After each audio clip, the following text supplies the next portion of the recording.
no lo conocieron no lo aprecien.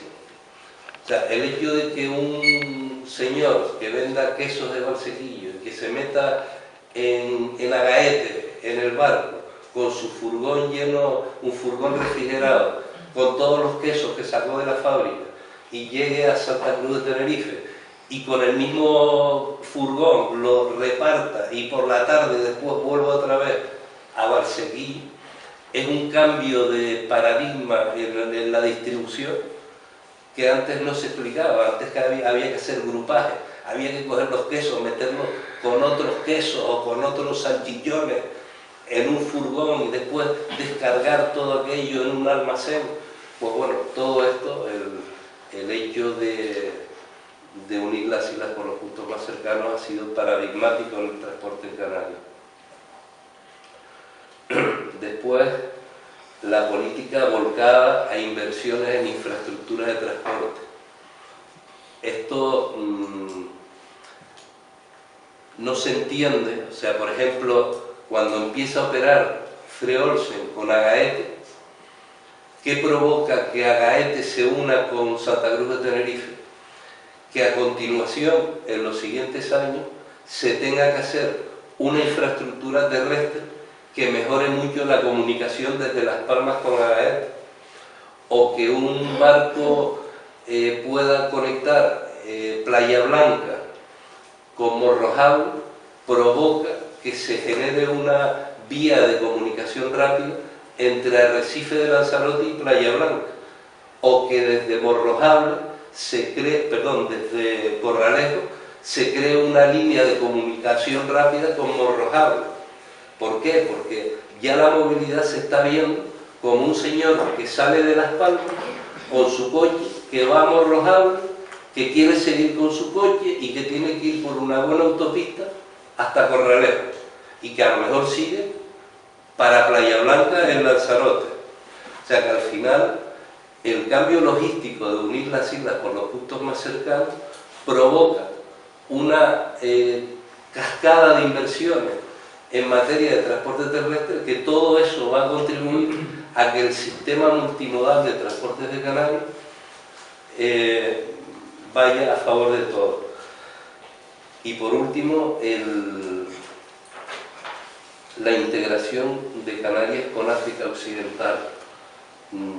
Yo tenía por ahí unas diapositivas, pero voy acabando ya porque me estoy extendiendo mucho.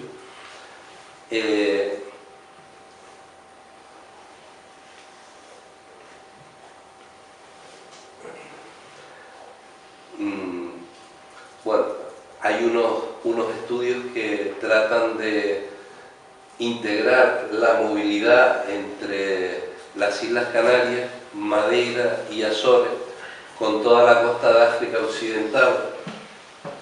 Bueno, ahí está. La Unión Europea tiene una política de potenciar las interrelaciones entre la Unión Europea y África, y aquí hay una iniciativa que está proponiendo que la relación de Europa a través de Canarias, Madeira y Azores se articule en un radio que agrupa estas tres regiones ultraperiféricas, y propone que se convierta Canarias, Madeira y Azores en el eje que nuclee la conexión con toda África Occidental. La línea roja que está nucleando en Las Palmas es una línea de 1500 kilómetros de radio, que es equivalente a la distancia de la línea verde que une Canarias con epicentro en Madrid y que nos coloca hasta Bruselas. Y esa línea de igual distancia, de 1500 kilómetros, llega a coger Madeira, llega a coger Azores y llega a coger todos los puertos cercanos de África Occidental. Empezamos en África por Casablanca, Agadir, Tarfaya, Dakhla, Nouakchott, Nouadhibou, Dakar, y llega a Praia. Entonces, bueno, esta es otra perspectiva de lo que puede ser la integración de los transportes multimodales de Canarias en relación a África Occidental. Y yo con esto ya termino. Bueno, a mí me va a permitir que me acerque a la señorita que tiene la tableta. Unas reflexiones sobre un tema que periódicamente se nos plantea y es el famoso, digamos, Canarias como hub entre varios continentes. ¿Qué potencial tiene esa idea? ¿Qué realidad la apoya? ¿Y hasta dónde podemos llegar realmente desarrollando ese concepto de hub intercontinental? Gracias. En cuanto a los datos generales, ¿quieren correr? ¿No?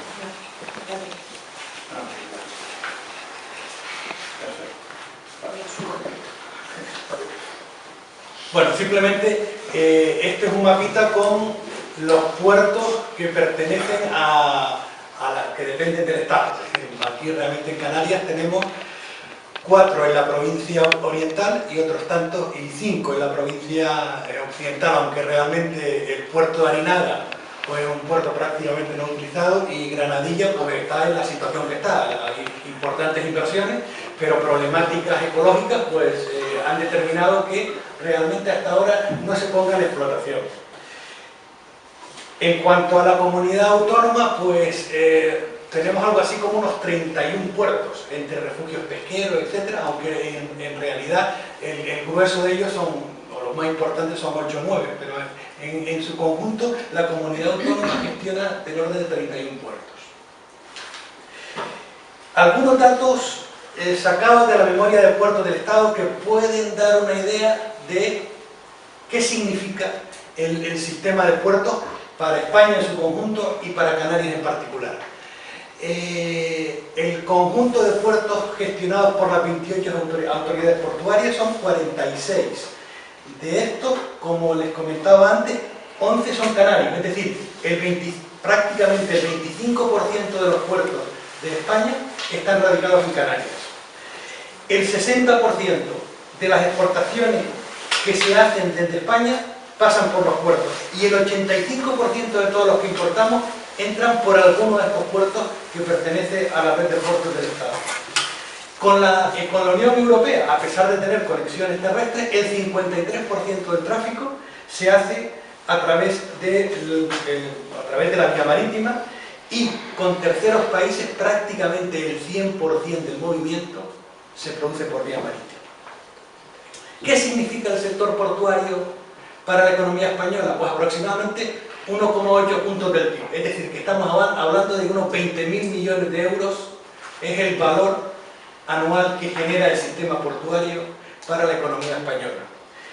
¿Y qué significa Canarias en este entorno? Bueno, en términos de PIB no lo sabemos, pero de las cuentas agregadas de puertos del Estado, sí sabemos que aproximadamente un 12% de los ingresos del conjunto del sistema portuario dependiente del Estado lo generan los puertos canarios. Sobre esto quizás valdría hacer dos reflexiones. La primera, si comparamos el PIB de Canarias con el PIB español, Canarias aproximadamente en el 2015 su PIB era de unos 42.000 millones. El PIB español está en el orden de 1,1 billones de euros. Es decir, el PIB de Canarias es aproximadamente el 4% del PIB español. Sin embargo, lo que generan los puertos canarios en términos de facturación es prácticamente el 12%, es decir, lo triplica. También si comparamos con población, mientras que Canarias significa el 4% de la población española, lo que se produce por los puertos es un 11%. Por contra, de este dato también se puede sacar un argumento, digamos, negativo, y es, si los puertos canarios suponen el 25% del total de puertos del Estado y solamente generan un 11% de la venta, significa que ahí hay un problema de productividad, más que de productividad, de ventas. Es decir, muchos puertos, podemos presumir, del sistema canario no generan. Bien, lo dejo yo ahí, simplemente son ideas para que ustedes vayan teniendo una aproximación a lo que significan los puertos canarios. Vamos a seguir y vamos a poner información sobre las mercancías. Aquí les doy algunos datos sobre qué significa en términos de movimiento de mercancías el sistema canario en el entorno de rendimiento básicamente contenedores en tránsito, lo cual me lleva a adelantar ideas sobre la realidad que hay detrás de ese planteamiento de convertir a Canarias en hub. Realmente estos datos lo que empiezan a poner en solfa es la posibilidad de desarrollar con credibilidad esa idea. Bueno, aquí en el tráfico de contenedores lo que se puede observar es que representando en el 2012 casi el 11% del conjunto nacional, en el 2015 estaba en el 8,7% y con una caída sostenida en el tiempo que se ha mantenido también en el 2016. Esta caída es exclusivamente acreditable a la provincia de Oriental, a la caída de contenedores, sobre todo en el puerto de Las Palmas, ya que los 300.000, 400.000 que se movían en Tenerife prácticamente se han mantenido inalterados en cifras absolutas. En cuanto a los puertos de la comunidad autónoma, el comportamiento ha sido francamente bueno.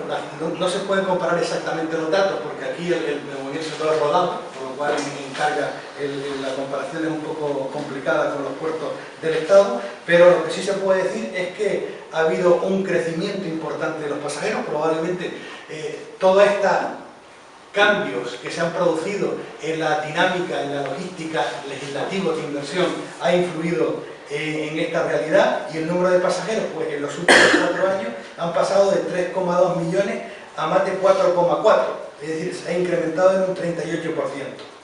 En cuanto al movimiento de vehículos también ha crecido, pero en este caso es sobre todo vehículos turismos. Sin embargo, lo que es el movimiento del parque industrial de vehículos ha caído de una manera importante.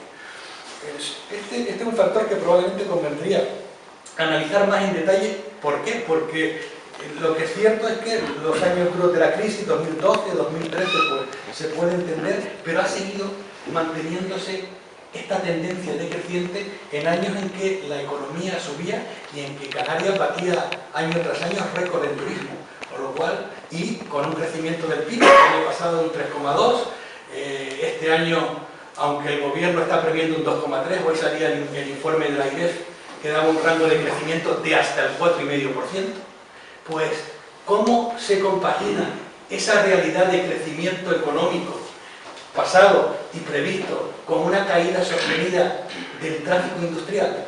Aquí hay algo que probablemente, insisto, convendría analizar más en detalle, pero ahora realmente no tenemos tiempo para hacerlo. Bien, este es un mapita donde simplemente pueden ver cómo se distribuye el tráfico de pasajeros y vehículos entre los puertos de la comunidad, que dependen de la comunidad autónoma. Ahí se puede ver la pujanza del tráfico entre Corralejo y Playa Blanca, casi más de 1,1 millón de pasajeros. Es relevante el tráfico que se produce entre Caleta de Sebo y Órsola. Estamos hablando ya de cerca de más de 385.000 viajeros. También es de importancia el tráfico que se ha generado entre Las Palmas y Morrojable después de que Olsen introdujera su catamarán. Ya estamos hablando de casi 600.000 viajeros y 200.000 vehículos. Y por supuesto el tráfico entre el Puerto Las Nieves y Santa Cruz de Tenerife, que se consolidó desde que se puso en marcha el puente marítimo entre esos dos puntos con embarcaciones rápidas, que realmente ha sido un éxito logístico y un éxito para fomentar el traslado de viajeros entre islas. Esta es la cuenta agregada de puertos del Estado. Como ven, en cifra de negocios estamos hablando de 10-11%, es lo que significa el sistema canario en relación al español en cuanto a recaudación, pero quizás más significativo aún es el resultado del ejercicio. Los puertos canarios, suponiendo el 10% de la facturación, prácticamente generan el 25% del beneficio.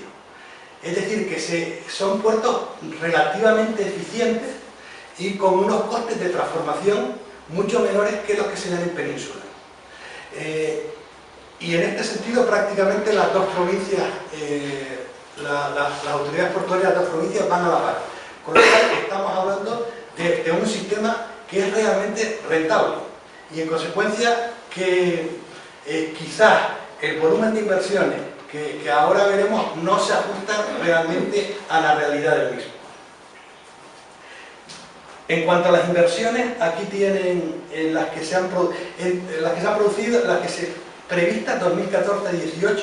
En el periodo 2010-14, Puertos del Estado en su conjunto invirtió 4.300 millones, el 10% se dedicó a Canarias, repito, 10% contra una facturación de un 12% y una rentabilidad del conjunto del sistema de un 25%. Esta es la inversión prevista para, bueno, ya desde el 2014 hasta el 2018, en la provincia oriental de Las Palmas, unos 30.000 millones años. En Tenerife ha habido una inversión importante, 14, 15, 16, básicamente volcada en el puerto de Granadilla, y va a caer una vez que se acabe esa infraestructura. En cuanto a la comunidad autónoma, tiene previsto un plan de inversiones de más de 600 millones de euros en los próximos años, que se desglosa según pueden ver ahí, y es un tema que realmente, por el tamaño de las inversiones previstas por la comunidad autónoma y el destino de las mismas, también debería ser objeto de análisis si tiene sentido el acometerlas con las previsiones que tiene previsto hacerlo. Pero este es otro tema que también lo dejo ahí para que les puedan dar vuelo. Bien, con esto termino la primera parte de mi intervención, y como decía, lo que quería plantearle era algunas cifras estadísticas sobre qué significa el sistema portuario canario en relación al nacional. Y ahora lo que quiero es avanzar en esa idea, o en reflexiones sobre esa idea de la plataforma tricontinental y Canarias como hub entre África, América e Europa. Y aquí me gustaría abordarlo en tres grandes líneas. La primera sería, estos son infraestructuras. Y lo que voy a intentar es comparar los puertos canarios con los principales competidores que tenemos. ¿Cuáles son los principales competidores que tenemos en el África próxima? Quitando a Sines, vamos a dejar a Sines que está en Europa. Pues tenemos... Es una broma de todas formas. No quiero decir nada, un término que a mí no me hace mucha. Antes que nada, pues mira, quiero agradecer la invitación que nos hacen desde esta escuela de formación, de habernos invitado a reflexionar, a compartir este espacio de pensamiento, de profundización en lo que nos ocurre como sociedad, en lo que nos puede ocurrir, y también de dónde venimos, ¿no? Que es un poco lo importante también para saber proyectar hacia dónde vamos. Esto en primer lugar. En segundo lugar, sí es verdad que soy un militante sindical y un dirigente del movimiento obrero. Hoy es el 24 del mes de enero, y hoy hace 40 años que las bandas fascistas trataron de impedir que la libertad y que la democracia, que los derechos de los trabajadores, que hoy más recortados que hace un poco tiempo, pero aún los tenemos y no podemos reunirnos en paz, podemos reunirnos aquí a reflexionar. Ellos lo intentaron terminar con los compañeros del despacho de la lista de Atocha, compañeros de comisiones obreras y del viejo PCE, tratando a base de balazos y de tiros y de represión, de instaurar el miedo y el pánico en nuestra sociedad. La democracia se quedará nada más que un intento. Afortunadamente hoy somos prueba de que no lo han logrado ni lo lograrán jamás. En su memoria esta pequeña y ahora tenemos un problema. El problema está, si meterme a discutir con los compañeros que me han precedido y entretenernos aquí en ver qué nos parece, o más o menos hablar de lo que pretendía comentar, ¿no? Por cierto, agradecer un montón los datos, la reflexión, el análisis fresco, siempre interesante, con alguna duda que de verdad que a ver si luego tenemos un espacio, que a lo mejor ahí lo podríamos debatir un poquitín y sobre todo uno aprender de todo este tipo de cuestiones, ¿eh? Y no sé si toda la sala sabe lo que es un hub, queridos compañeros, pero igual habría que aclarar qué es el hub, ¿no? Porque cuando hablamos entre nosotros igual, pero bueno, seguro que tendremos tiempo después. Bueno, así que bueno, me centraré en 4 ideas Cuando amablemente don José Suárez, más conocido por Pepe Suárez, el otro día Fernando, venían a comentar conmigo, me pedían que hiciéramos una reflexión sobre los puertos, su interés, su contribución a la generación y a la creación de sociedades, qué ocurría y qué operaba en todo ese puerto y en todas estas cuestiones. Hay algunas que para mí son difíciles, ya se lo comentaba a ellos, y en otras trataré de ver si soy capaz de decir algo, ¿no? Por ejemplo, algunas de las cuestiones que me planteaban era saber, bueno, oye, qué grupos, qué grandes grupos de empresarios son los que, bueno, son capaces de dividirse el negocio portuario, qué fuerzas operan en él. Oye, esta es la primera cuestión dudosa, por lo menos para mí, no sé si otros compañeros tienen información, ¿no? Porque así como, por ejemplo, en el sector del turismo, sector importante, el 33%, si no me equivoco, del PIB de Canarias, sí podemos delimitar con cierta fiabilidad los bloques de poder, los bloques establecidos dentro de ese segmento. En el puerto es muy raro. El puerto, 25 años de puerto y varias generaciones también atrás de puerto, mi vivencia y crianza en el barrio de Isleta nos han enseñado que había un mundo del carajo. Ustedes me permiten la frescura del término, ¿verdad? Un mundo del carajo. Porque aquel que está, y ustedes son conocedores del asunto, dividido y enfrentado en los tribunales por este segmento del negocio portuario, en esta cuestión puntual, comparte espacio societario en el asunto del negocio de al lado, o en la terminal de enfrente, o en el granalero de no sé dónde. ¿Sí? No está tan dividido, no es tan sencillo. El grupo Germán Suárez ocupa tal espacio, y el grupo Boluda tal otro. Esto no está tan claro en el mundo portuario, ¿no? Entonces, bueno, este asunto yo por lo menos no sería capaz de aclararlo. Pero bueno, veamos algunas cosas. Yo hago una división, que no es una división académica, ya digo por delante, ¿no? No es una división académica, entre los muelles y los puertos. Para mí, los muelles son aquellos lugares donde, como definían los compañeros, se celebra el negocio, donde se hace ese interfaz entre la mercancía, la operativa, la descarga, el buque, todo esto, ¿vale? Y el puerto es mucho más, es donde se hace eso y donde más operamos un montón de hombres y mujeres, trabajamos en él, nos explotan en él, conciliamos en él, luchamos en él. Es ese todo espacio también en torno a los puertos donde nacen los barrios portuarios, donde los niños aprendemos. Yo recuerdo que me despertaba para ir al colegio La Sirena, de la llamada a la lista a las 6 de la mañana, ese era nuestro despertador habitual en el barrio. Yo no recuerdo otro despertador en casa, y recuerdo cuando mi padre se acostaba con la radio escuchando la costera para saber a qué hora entraban los barcos, y el olor de la vuelta del trabajo, del sudor, de los cabos, de la brea, del mar, el impulso ese para poder continuar con 61.000 pelas, ¿no? Ahora que haríamos hoy nosotros, ¿eso cuánto sería?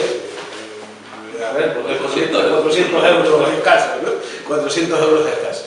Está plagada de anécdotas la construcción de los puertos. Nuestros puertos tardan en construirse en torno a 17 años, ¿vale? Hasta 1900 aproximadamente, hasta que empieza a efectivamente poder considerarse un puerto. Diques que van abrigando ensenadas, se aprovecha la bahía de la Isleta como una ensenada natural de resguardo, apropiada para el resguardo de vientos y mares, porque el puerto, por ejemplo, de Las Palmas es un puerto que no reunía esa condición, puesto que cuando en la época había oleajes, había mareas, los barcos no podían entrar, tenía que entrar. Bueno, lo cierto es que en esa época, hasta 1900 no tenemos un puerto propiamente dicho.